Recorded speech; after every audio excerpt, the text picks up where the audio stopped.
with redlining. You know Thomas Sowell's treatise on redlining? I don't. Yeah, you should read it. What does it say? Are you able to tell me? Yeah, this it's moment? actually right here. He said, redlining, do you know that whites were turned down for mortgages more than Asians?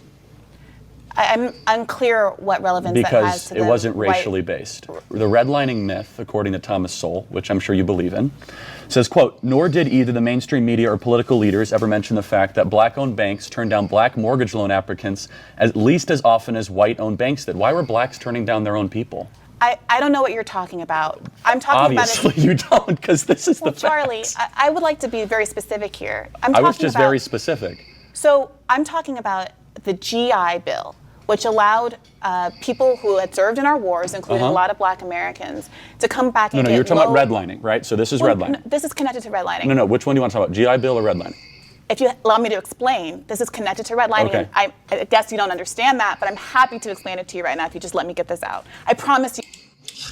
Charlie's being extremely condescending in this debate. Now, I know when I started this video that this is many years old, but I'm only going to have to critique him based on what I'm seeing right now. And I mean, to invite somebody on your show and to be, I don't think she's been rude at all since she started speaking.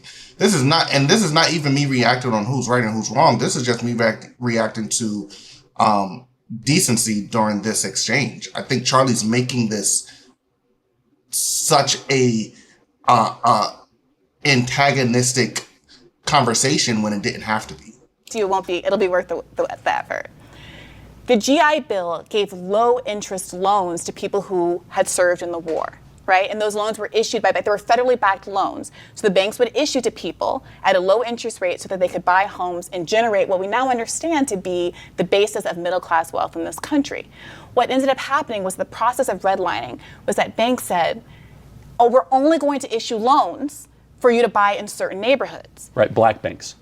All banks. Right, so why did Charlie, black banks do that? The overwhelming majority of issuers in this country... No, you got to answer the question. Why did black banks do that? I will answer your question. But what I'm talking about is the overwhelming majority of issuers, just like today, even more so back then, the overwhelming majority of issuers were white-owned banks.